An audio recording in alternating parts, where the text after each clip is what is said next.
हार्दिक अभिनंदन व सभी दोस्तों का बहुत बहुत स्वागत किया जाता है। मित्रों, पीसीआई हिंदी ज्ञान के माध्यम से आपको हिंदी और संविधान की अच्छी वीडियो देखने को मिलेंगी। पीसीआई हिंदी ज्ञान को आप सब्सक्राइब कीजिए, ज़्यादा से ज़्यादा शेयर कीजिए। देखो, करत करत अभ्यास जड़मत हो सुज्ञान, रस्सी आवत जाए से सिल पर पड़े निशान। अगर मित्रों आप बार बार किसी चीज़ का अभ्यास करोगे तो वह चीज़ आपकी हो जाएगी, क्योंकि मूर्ख से मूर्ख व्यक्ति भी ज्ञानी हो जाता है बार बार अभ्यास करने से।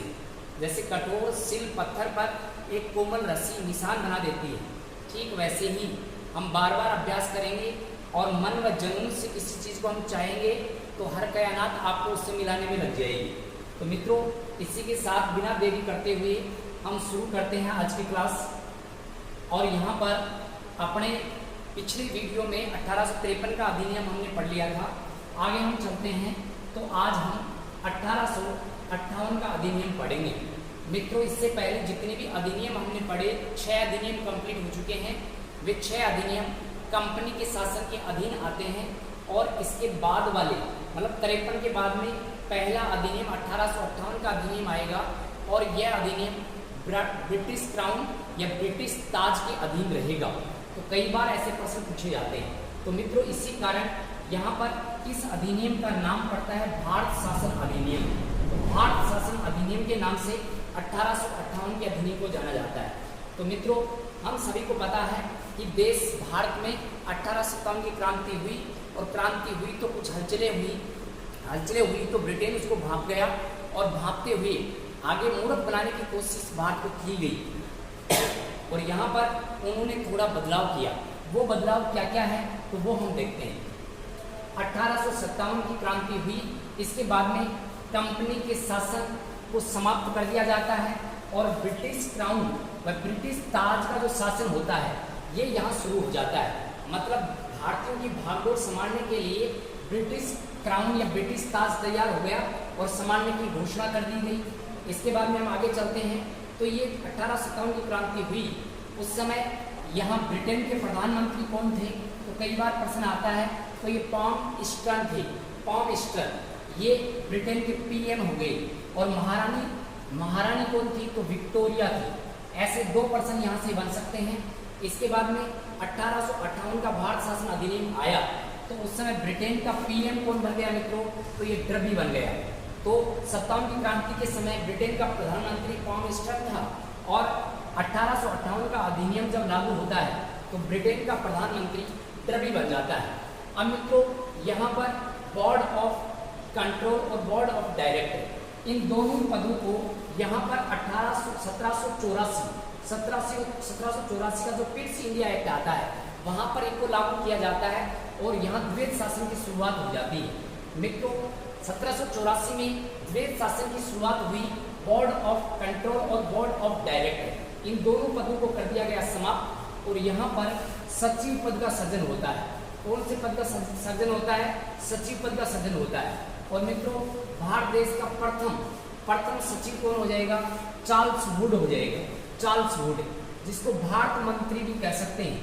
और ये भारत मंत्री, इसका जो कार्यालय था, कार्यालय किस नाम से जाना गया तो इंडिया ऑफिस के नाम से जाना जाता था। भारत मंत्री भारत के पहले या ब्रिटिश साम्राज्य के अधीन, यहाँ पर भारत के पहले मंत्री कौन थे या पहले सचिव कौन हो गए तो वहाँ पर हो गए चार्ल्स वुड।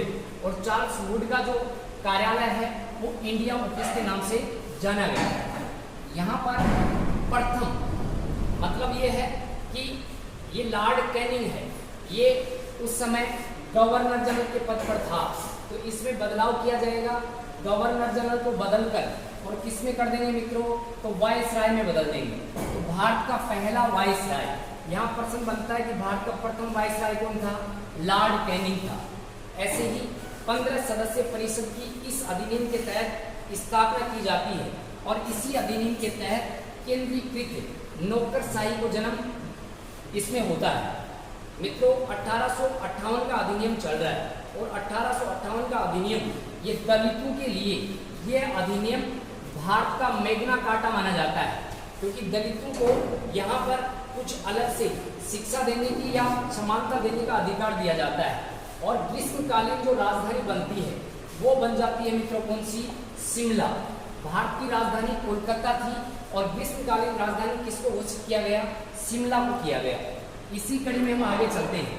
तो यहाँ पर 1858 का जो अधिनियम है, इसी अधिनियम की नवंबर 1, 1858 में घोषणा होती है, जिसको ये महारानी विक्टोरिया का घोषणा पत्र कहा जाता है। और महारानी विक्टोरिया ने ये घोषणा कहाँ पर की?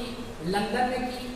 लंदन में ये घोषणा की, जिसको लॉर्ड कैनिंग इलाहाबाद में पढ़कर सुनाते हैं।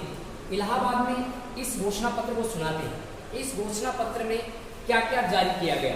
भारत में शांति और जन कल्याण, एक तो ये आश्वासन दिया गया कि भारत में अब शांति रखी जाएगी, जन कल्याण का ध्यान दिया जाएगा, जेलों में जितने भी भारतीय थे उनको रिहा कर दिया जाएगा। दूसरा फैक्ट ये आता है, और सरकारी नौकरी में कोई भेदभाव नहीं किया जाएगा। ये इस घोषणा पत्र में घोषणा की जाती है। और हम भारत के क्षेत्रों को कभी आगे जीतेंगे नहीं, अगली घोषणा की जाती है ये। तो ये कुछ भारत को बेवकूफ़ बनाने की कोशिश की और कुछ औपचारिकताएं यहाँ पर घोषणा की गई, और इन घोषणाओं पर वो आगे जाकर अपने खड़े भी नहीं उतरते। 1866 में इस घोषणा पत्र को दादा भाई नौरोजी ने भारत का क्या कह दिया? मेघना कार्टा कह दिया। क्या कह दिया मित्रों? भारत का मेघना कार्टा। ऐसे हम बात करते हैं तो ये 1858 का अधिनियम होता है, जिसके अंतर्गत कुछ महत्वपूर्ण तथ्य आते हैं। ऐसे ही मित्रों आप लोगों को और भी अच्छे अच्छे वीडियो उपलब्ध करवाए जाएंगे। यहाँ पर पीसीआई क्लासेज अजीतगढ़ में आपका हार्दिक सभी अभिनंदन व स्वागत है। अब ज़्यादा से ज़्यादा यहाँ पर ऑफलाइन क्लासेज लेकर भी अपनी कमियाँ दूर कर सकते हैं। धन्यवाद। जय भारत, जय हिंद।